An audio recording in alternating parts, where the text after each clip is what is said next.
Be bold, but don't be narcissistic.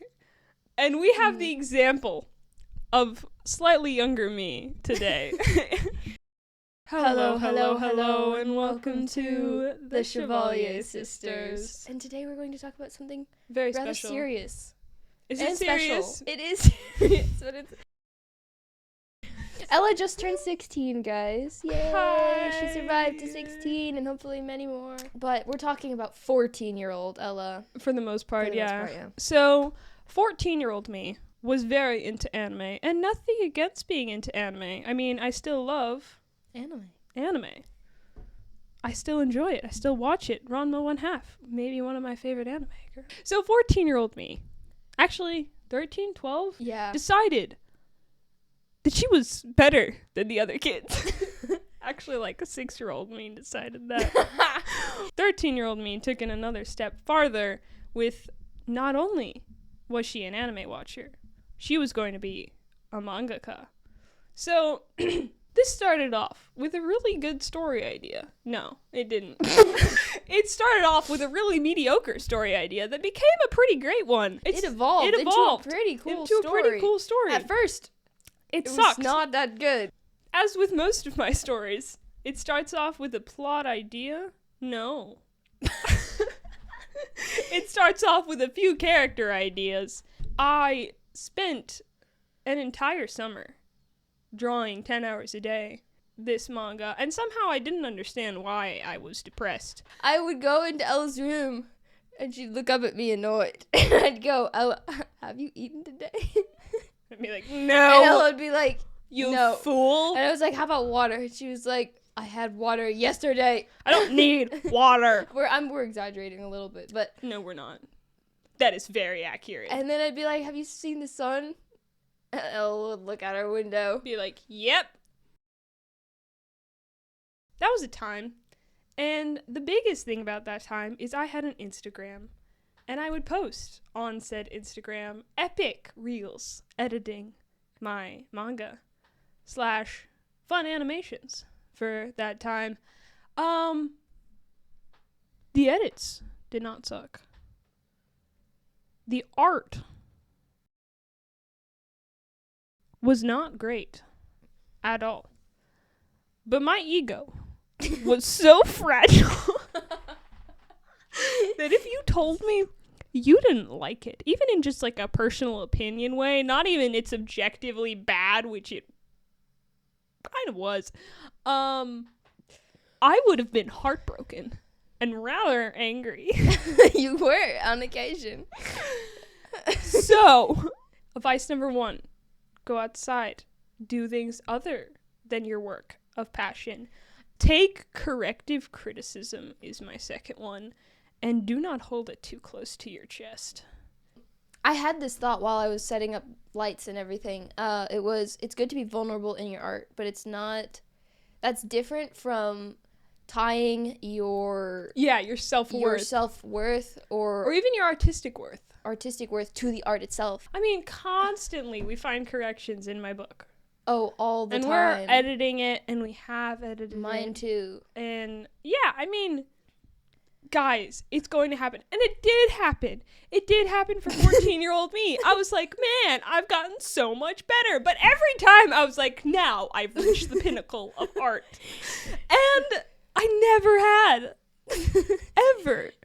Yeah. So, guys, it's okay. I did the same thing kind of with acting, but it was more like, wasn't even really work-based. It was mostly just, I had a big role when I was 10, and I honestly did a really good job. Yeah.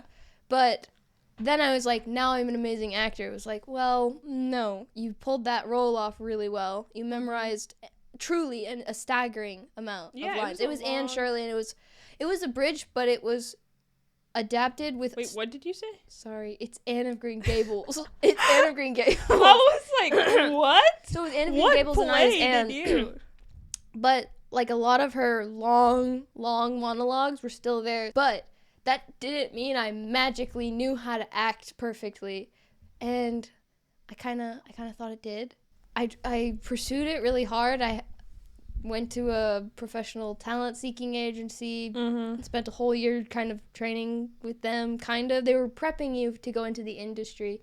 Anyway, and then I went to the showcase. Nothing happened at the showcase at all. And even people who I thought did really badly, like, got callbacks and stuff. So going home from that, kind of heartbroken. Then I picked up an agent, and then I did a couple commercials. Did one. I only got one. Guys. But I learned so much through acting. I would not be the same writer at all if I hadn't acted. If I hadn't. And at first, I did do a lot of, because I took acting classes.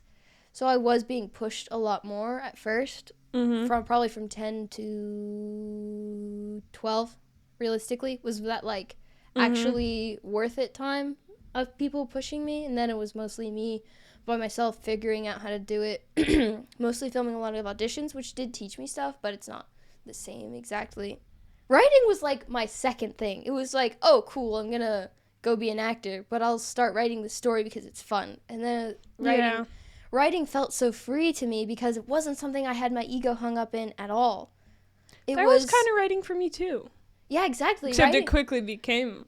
Yes. That's the problem with me. Everything, I just assume I'm going to be an A student in literally every regard. And so whenever I find that I'm not perfect, I am shocked. It's like the audio where it's like, I am shocked and dismayed that the process of trial and error involves error. That was me. That's true. Literally, in most regards. And you know what's really cool?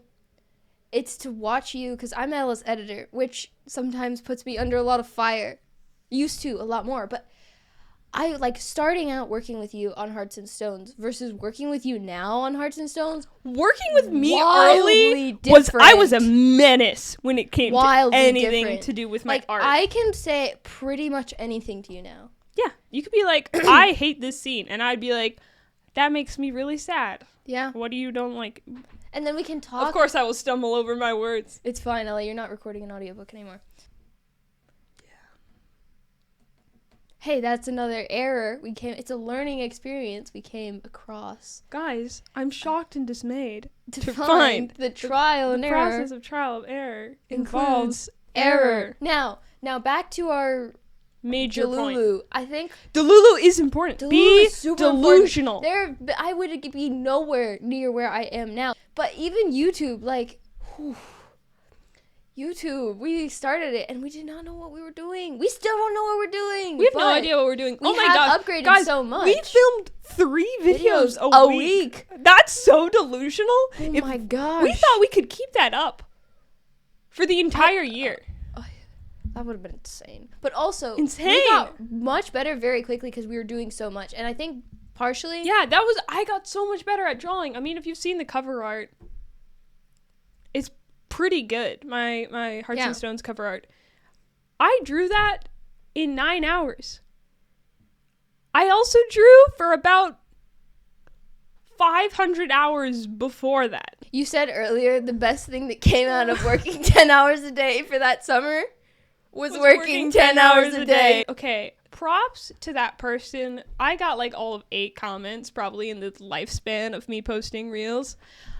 Props to that person who commented on one of my excellent edits of my own work telling me to learn anatomy first, because thank you, person, because I did really need to. And my emotions went from nah, this fool doesn't know. Ella came over to me and was like, this person said I need to learn anatomy first. And I was like, oh my gosh, I can't imagine. Okay, I did. Thank you so much. Because here are some examples of my art.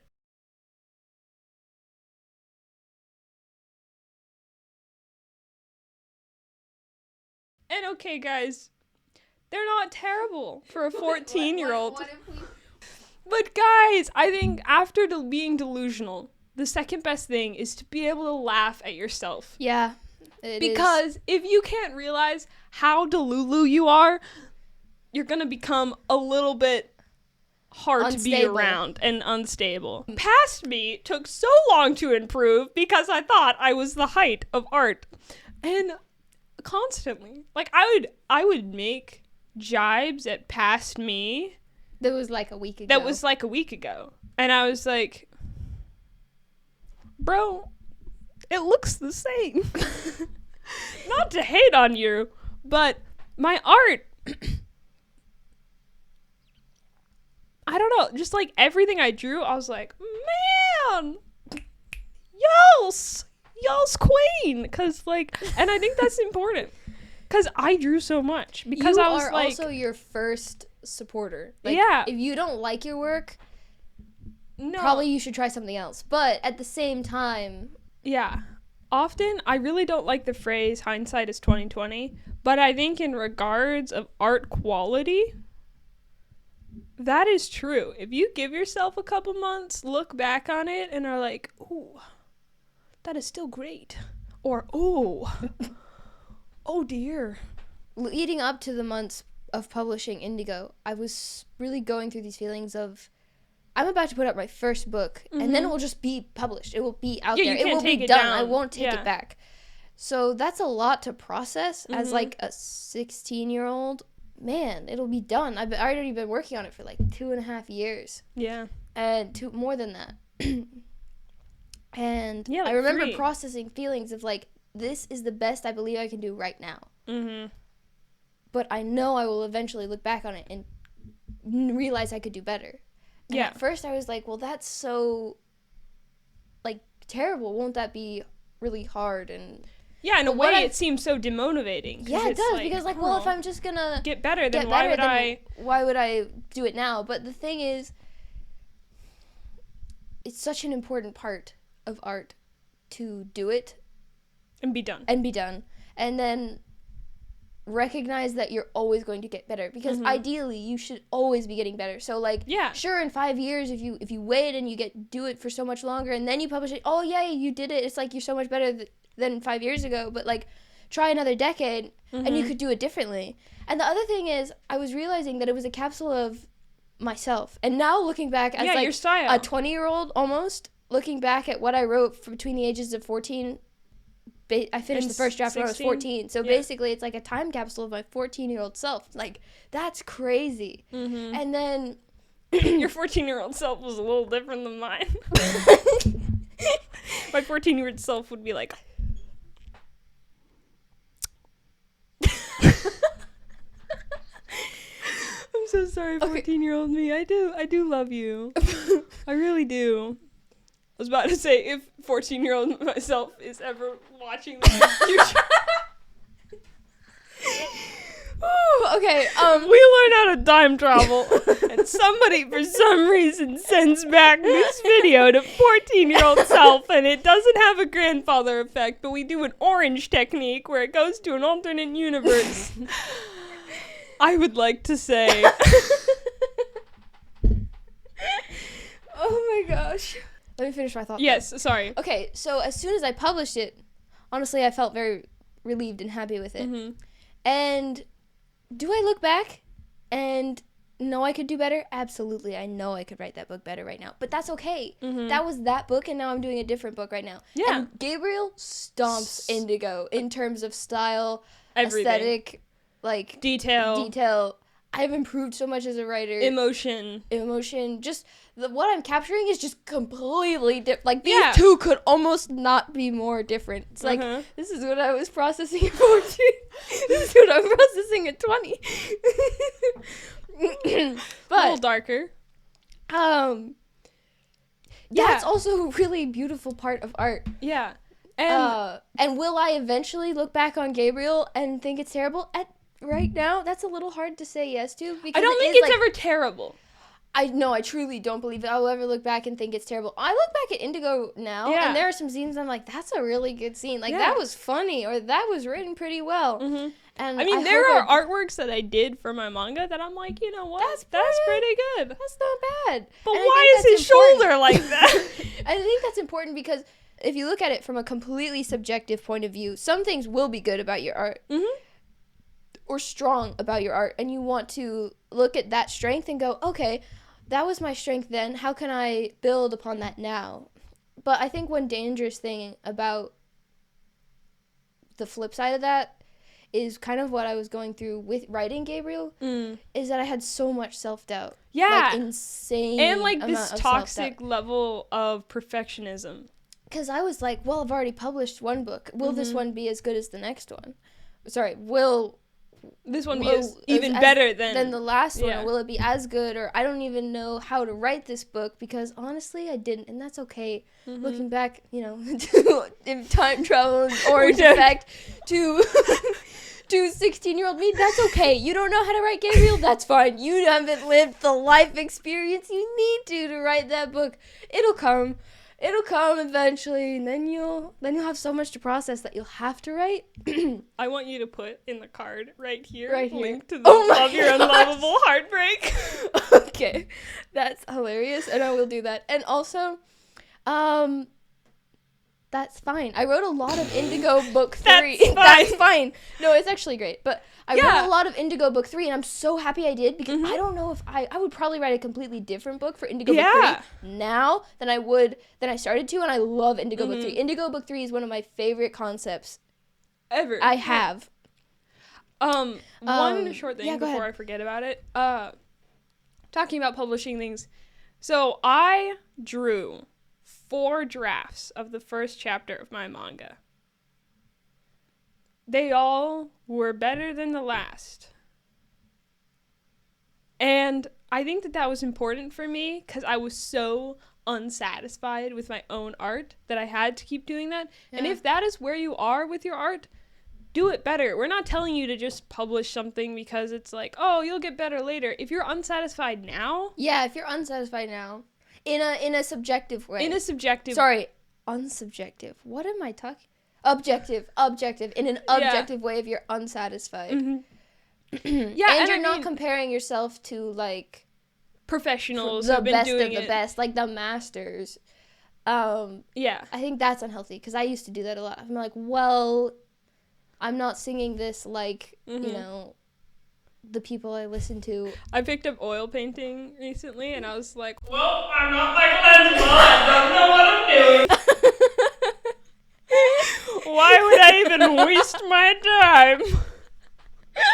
Oh my gosh. I mean, I really enjoy oil painting, and I will continue to do it. But no, but then on my 4th or 5th time, I just committed, and I finished the manga. And do I still think it's pretty bad? Yes. But did I improve so much through drawing probably 700 drawings? Yeah. And if that's the stage you are at with your work right now, do it. Yeah. Do the sprints and the short stories and the drawings if you're doing a, you know, that form of art. Just, sorry.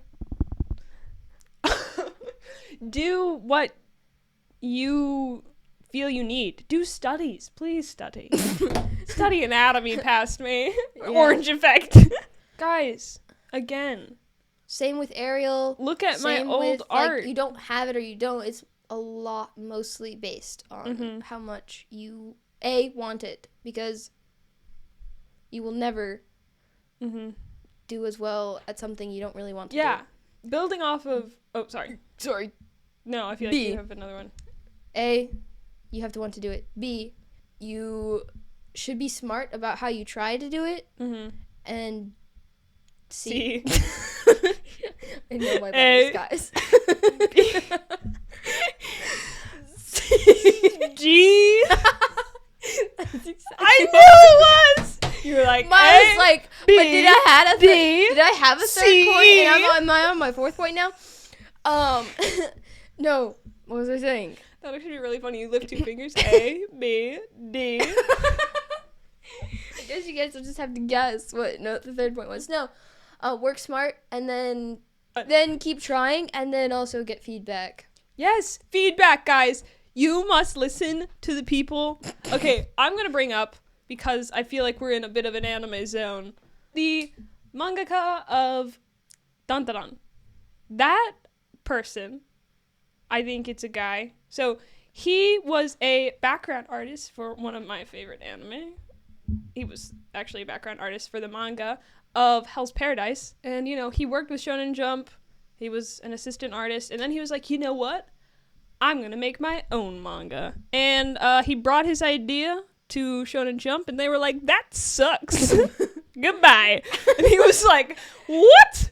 No. And so he made another idea, and he brought it, and they were like, also sucks, man. What are you doing? And he was like, he was talking to one of his friends, and he was like, I don't even know if I, like, you know, can do this, if I want to do this, blah-de-da-da-da. And his friend was like, bro, just, I think he was like, study the medium, read a bunch of good manga, read Horimiya, read good romance manga, read and the then best. Read the best.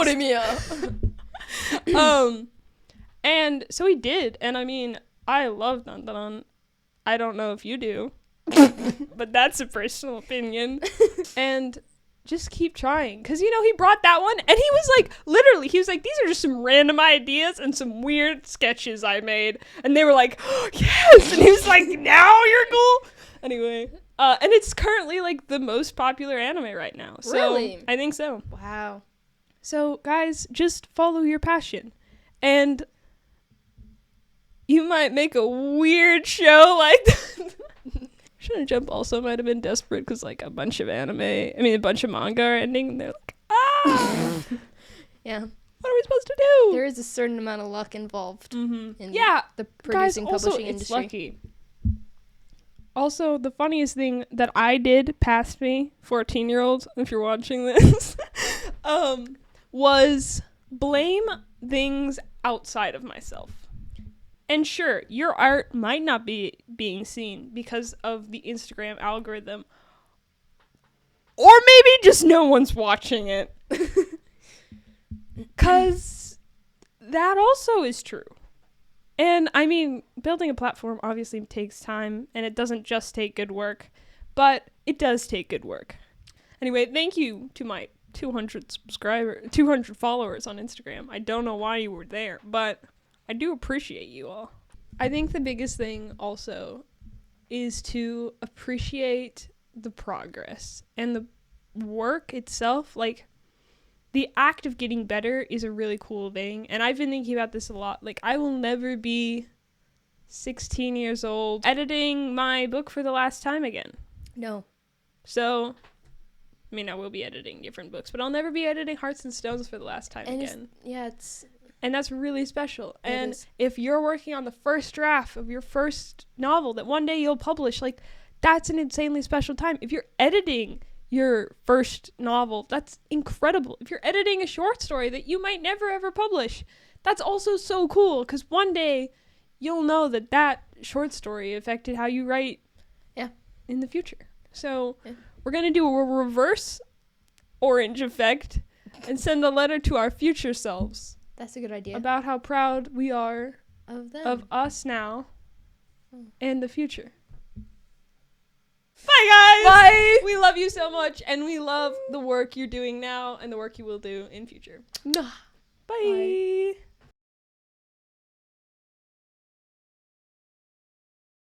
And we're hoping that this video is going to... So, yeah, I'm sorry to interrupt you. You were kind of rambling. Okay. I had zoned out already.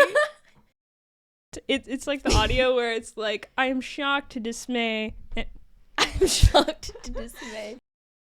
We are also talking to a camera and telling you how we felt in the past, even though we currently, you know, are also technically nowhere in regards to YouTube. I mean... What do you mean? You lost me. Like, we're talking so seriously to this camera, but we all have of like 130 subscribers at this point in time. Yeah, we do. We're like, yeah, we know it. We know now. It's okay. But I mean, I think we accept that. We accept the delusional. We do, kind of. I mean, did you see our, like, goals for 2025 video? Yeah! It was ridiculous! Except for being able to walk. I think I can sustain that one. Up here. Oh my gosh. One time I was taking Aubin through my old art, and I was like, up here, I had drawn this person with their eyes about right here. And I was like, up here, and I circled to the part above their eyes, and like, you know, behind their eyes is right about where a brain should be. And it was so small and flat. I got so annoyed at correction. People would be like, that hand looks weird. No, they would actually be way nicer than that. They'd be like, does the hand look that off? Looks kind of off. And I'd be like, you know nothing of art and anime stylization. This is stylized. Of course his fingers are chunky and missing a knuckle. Wow. And then we're like both like, wow that's so much better. Good. Yeah. Ella and I want to do a Bill and Ted cosplay where Ella is obviously Ted and I am obviously Bill. Is that it? Yeah. Wait, which one's the cooler one? Ted. Yeah. In my opinion. Some people might think Bill is cooler. But obviously, I think Ted is cooler. Ted is the one played by with the guitar. Reeves. They both... No, one of them's drums. Right? Okay, it's been a while since we watched this movie, and I'm probably gonna have to cut this all anyway, so... Sometimes the role of this... No, we don't. Oh. Upside down heart. I'll turn it upside down here. Wait, that's a chunky heart.